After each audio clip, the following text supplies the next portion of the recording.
Hello everyone, कैसे हो सारे। आई होप कि आप सभी एकदम ठीक होंगे, स्वस्थ होंगे, मस्त होंगे और अपनी पढ़ाई में एकदम व्यस्त होंगे। Welcome to AVM study hub. और आज की इस वीडियो में हम लोग देखने वाले हैं कुछ स्ट्रेटजीज जिससे तुम अपनी क्लास 10th के बोर्ड्स में अच्छा स्कोर कर पाओगे। ठीक है, तो ज़्यादा टाइम वेस्ट नहीं करते हैं, सीधा शुरू करते हैं। सबसे पहली स्ट्रेटजी तो ये है यार कि सबसे पहले तुम अपना एक स्टडी प्लान क्रिएट करो।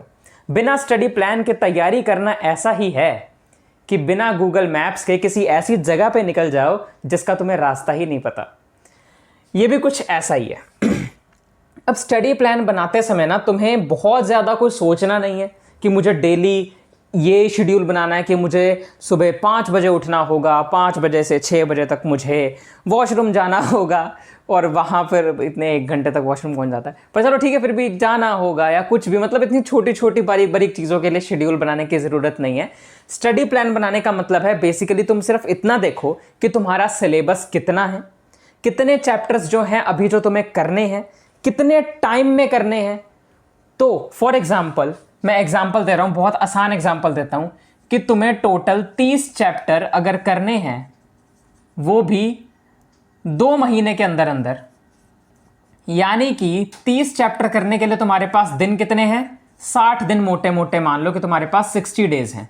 ठीक है, यानी 30 चैप्टर तुम्हें 60 दिनों में करने हैं। यानी तुमने इससे क्या सीखा कि मैं अगर हर 2 दिन में कोई एक चैप्टर कंप्लीट करता हूं तो 2 महीने में मैं 30 चैप्टर कंप्लीट कर जाऊंगा, है ना। यानी कि समझ लो ये 2 महीने का जो पहला और दूसरा दिन था उसमें तुमने एक पहला चैप्टर कंप्लीट कर लिया। ऐसे अगले तीसरे और चौथे दिन में तुमने दूसरा चैप्टर कंप्लीट कर लिया। ऐसे हर 2 दिन में अगर मैं एक चैप्टर कंप्लीट करता हूं तो मेरे आराम से अगले 2 महीने के अंदर 30 चैप्टर कंप्लीट हो जाएंगे। तो तुम्हें यही देखना है कि तुम्हारे कितने चैप्टर्स करने वाले रह गए हैं, कितने टाइम में तुम्हें वो करने हैं, और फिर उस हिसाब से तुम्हें देखना होगा कि मुझे अगर 3 महीने में इतने चैप्टर करने हैं तो 1 महीने में कितने करने होंगे। ठीक है, जैसे यहां पर अगर तुम्हें 2 महीने में 30 चैप्टर्स कंप्लीट करने हैं तो मतलब 1 महीने में तुम्हें 15 चैप्टर तो कम से कम कंप्लीट करने ही होंगे। तो ऐसे तुम्हें देखना है। तो स्टडी प्लान इस तरह से बनाओ कि अगर 3 महीने में इतने चैप्टर कंप्लीट करने हैं, उस हिसाब से 1 महीने में कितने करने हैं, और 1 महीने में उतने चैप्टर्स कंप्लीट करने के लिए तुम्हें 1 दिन में या आज क्या करना होगा या कितना करना होगा, वो इस हिसाब से तुम्हें अपना स्टडी प्लान बनाना है। जो सब्जेक्ट तुम्हें लगता है बहुत मुश्किल, उसका थोड़ा स्टार्टिंग में रखना कि स्टार्टिंग में पहले मैं इस सब्जेक्ट के ये चैप्टर कंप्लीट करूंगा।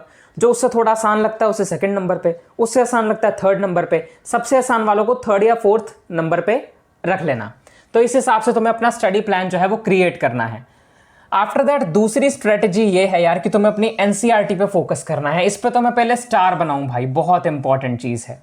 देखो, मैं ये नहीं कहता कि तुम रेफरेंसेस मत करो, तुम आरडी शर्मा मत करो या कोई एक्स्ट्रा बुक मत करो, मैं ऐसा बिल्कुल नहीं कह रहा। पर अगर तुमने अभी तक एनसीईआरटी कंप्लीट नहीं करी है, एनसीईआरटी के क्वेश्चंस नहीं करे हैं, वहां से चैप्टर को अच्छे से नहीं समझा है, तो रेफरेंसेस की तरफ जाना गलत है, बहुत गलत है। तो एनसीईआरटी जो है ना, तुम ऐसा समझो कि एनसीईआरटी इज लाइक गॉड, वो तुम्हारे लिए भगवान है। भगवान है तो इसीलिए उनसे पक्का वादा करो, दिल से लगाओ, उससे पूरी अच्छी कमिटमेंट रखो कि पहले मैं एनसीईआरटी पूरी करूंगा, एकदम अच्छे से बाय हार्ट अच्छे से पढ़ूंगा, याद करूंगा, उसके बाद रेफरेंसेस की तरफ जाऊंगा। एनसीईआरटी जरूर करनी है। उसके बाद तीसरे नंबर पे आता है तुम्हें फिर करने होंगे अपने previous year paper and sample paper. ठीक है, एनसीईआरटी कंप्लीट हो गई, सिलेबस कंप्लीट कर लिया, यानी पहले तुमने अपना स्टडी प्लान बनाया, उसके अकॉर्डिंगली तुमने एनसीईआरटी से सारे चैप्टर पढ़े। रेफरेंसेस करनी नहीं करनी तुम्हारे ऊपर है, वैसे नहीं कर पाओगे तो भी कोई दिक्कत नहीं है, कर लोगे तो बहुत अच्छा है। उसके बाद सिलेबस कंप्लीशन के बाद अब बारी है प्रीवियस ईयर पेपर और सैंपल पेपर्स को सॉल्व करने की। अब प्रीवियस ईयर पेपर और sample papers are like trailer of your board exams. ठीक है, ये तुम्हारे बोर्ड एग्जाम अगर एक मूवी है ना तो ये उसके ट्रेलर है। और एक बार अगर तुमने ट्रेलर देख लिया तो मूवी कौन नहीं देखना चाहता भाई, है ना। तो यहां पर इसके ट्रेलर अच्छे से देखो, प्रीवियस ईयर पेपर्स को सॉल्व करो, सैंपल पेपर्स को सॉल्व करो, ताकि तुम्हें पता चल जाए बोर्ड एग्जाम में क्वेश्चन किस तरह के आते हैं। और ऐसा तो बहुत बार हुआ है कि कभी कभार प्रीवियस ईयर पेपर से डायरेक्टली क्वेश्चन उठकर भी पेपर में आ गए। तो इसलिए इन्हें जरूर सॉल्व करना, ये एक तरीके का तुम्हारे एग्जाम्स के लिए चीट कोड भी बन सकता है, तो जरूर से करना, भूलना नहीं। उसके बाद चौथे नंबर पे आगे आता है कि short breaks and time management. देखो यार, जब तुम अपने एग्जाम की ये प्रिपरेशन कर रहे हो ना, तो बीच में ना छोटे छोटे ब्रेक लेते रहना, पर छोटे छोटे, बड़े ब्रेक नहीं। एग्जाम्पल के तौर पे अगर तुमने 1 से 2 घंटे पढ़ लिया, जितना भी तुम्हारी कैपेसिटी है मैक्सिमम पढ़ने की, उतना पढ़ने के बाद अब तुम्हें पता चल जाएगा कि अब मुझे ब्रेक लेना है। हर किसी को अपनी अपनी कैपेसिटी का पता होता है कि मैं इतनी देर तक लगातार बिना डिस्ट्रैक्ट हुए पढ़ सकता हूँ। पढ़ो 1 घंटा, 2 घंटा, 3 घंटा, उसके बाद 5 से 10 मिनट का ब्रेक ले लो। ठीक है, 5 से 10 मिनट का ब्रेक ले लो। एंड हाँ, यहाँ मैं ऐड करना चाहूँगा, जब तुम अपना ब्रेक ले रहे हो तो उस टाइम पर सोशल मीडिया नहीं चलाना है। ठीक है, सोशल मीडिया बिल्कुल भी चेक नहीं करना है।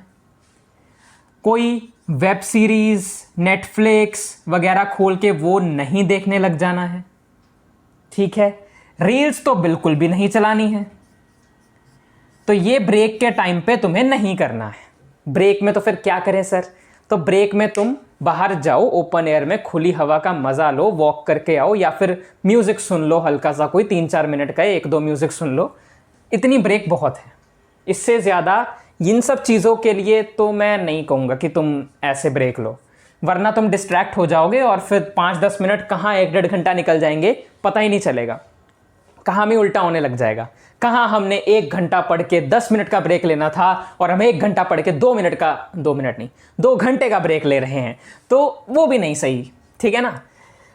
अगला जो 5th स्ट्रेटजी है वो ये है कि keep it fun and balanced. देखो यार, बहुत ज़्यादा ना सीरियस नहीं होना है इस चीज़ को लेके कि मेरे बोर्ड एग्ज़ाम है, वो माय गॉड बहुत टेंशन है, बहुत स्ट्रेस है, मैं तो डिप्रेशन में चला गया। नहीं, देखो आराम से अपनी तैयारी करो, स्टडी प्लान बनाओ, रोज़ अपना टाइम डिवाइड करो कि इतने घंटे मुझे पढ़ने के लिए देने हैं, इतनी देर में मैं ये चीज़ कंप्लीट कर लूँगा, इतनी देर में खेलूँगा, इतनी देर में फ़ोन चलाऊँगा, इतनी देर में ये करूँगा वो करूँगा, जो भी तुम अपने दिन में करते हो।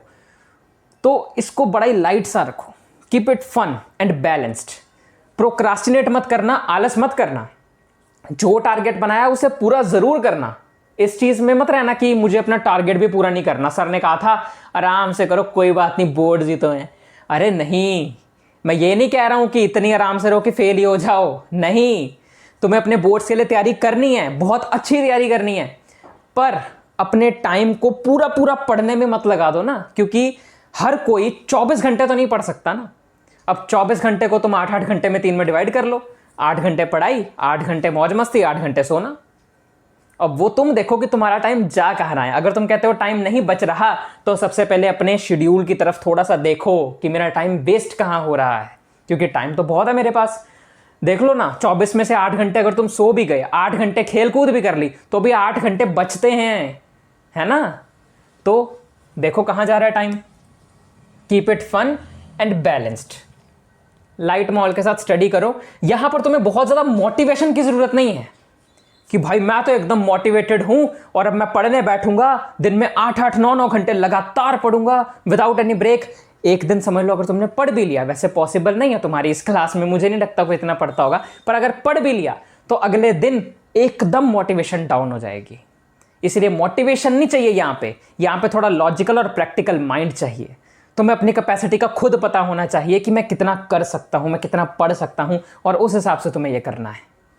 ठीक, उसके बाद मैं अब तुम लोगों को कुछ अपनी वीडियो के एंड वाला ज्ञान देता हूं। यार देखो, जो इस चैनल के पुराने स्टूडेंट्स हैं उन्हें तो पता होगा कि मैं हर एक लेक्चर की एंड में कुछ ना कुछ ज्ञान की बात ज़रूर करता हूं, जो तुम्हारे बहुत काम आती है, जो स्टडी से थोड़ी हटके होती है पर बहुत बेनिफिशियल होती है। यार अगर मैं स्टूडेंट लाइफ में बोलूं कि अगर तुम अब पढ़ाई कर रहे हो और अगले दिन तुम्हारा मन करता है कि नहीं यार आज नहीं पढ़ते, कल पढ़ लेंगे, या फिर कोई भी चीज़ करने का मन ही नहीं करता, कोई स्किल डेवलपमेंट कोर्स कर रहे हो या फिर कोई नई स्किल सीख रहे हो कहीं से भी जो तुम्हारे करियर के लिए बहुत इंपॉर्टेंट है, पर दिमाग में आता है कि यार छोड़ना, फिर कभी कर लेंगे, अभी कौन सा काम आनी है, बाद में ही काम आनी है ना इतने सालों बाद, तो अभी से करके क्या फ़ायदा, छोड़ रहने देते हैं।